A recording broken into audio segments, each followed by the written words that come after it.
روشنی کا قتل۔ ڈینجرس عنوان۔ محلے کی آباد گلیوں کے پیچھے اسی کنجویراں میں کتنی ہی روشن جبینوں کو جبرن اندھیرے کا سجدہ کرایا گیا اور کتنے چراغوں کو جلنے سے پہلے بجھایا گیا۔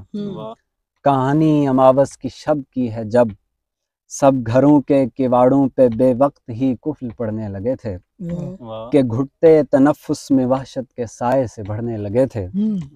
کئی گہری ٹاپوں کی چاپوں سے کوہرام برپا تھا ویراں گلی میں، کئی گہری ٹاپوں کی چاپوں سے کوہرام برپا تھا ویراں گلی میں، شکستہ مکاں یعنی اس کنجویراں میں کچھ دیر کو سنسناہٹ ہوئی تھی۔ دریچے کے پیچھے اندھیرے کی تہ میں اندھیرا جمع تھا، دریچے کے پیچھے اندھیرے کی تہ میں اندھیرا جمع تھا،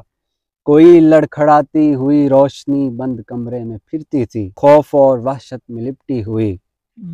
اندھیرے کے کوہرے میں خوابیدہ آتش فشاں بولتی تھی، کوئی ناگہانی بلا جیسے چھانے کو پر تولتی تھی، ادھر روشنی سرد ہوتی رگوں میں لہو رولتی تھی،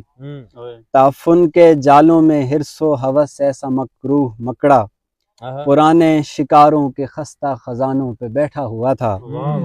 کہ یک لخت مکڑے کی ایک دیو ہیکل میں کایا کلپ سے اندھیرے کی تہ میں اندھیرے کے کوہرے کی آتش فشاں میں دھماکہ ہوا، روشنی کا عجب سا جھماکہ ہوا، گلی سے گزرتی کوئی یعنی شاہد وہ جھلی زلیخا کہ خود روشنی جس کی کچھ سال پہلے اسی کنجویراں میں بجھتی رہی تھی مگر یعنی شاید کوئی بھی نہیں تھا۔ گلی سے گزرتی کوئی یعنی شاہد وہ جھلی زلیخا کہ خود روشنی جس کی کچھ سال پہلے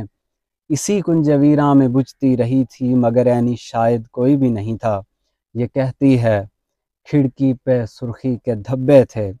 اندر اندھیرا تھا، باہر دریچے کے نیچے ادھیڑی گئی روشنی کا لبادہ پڑا تھا۔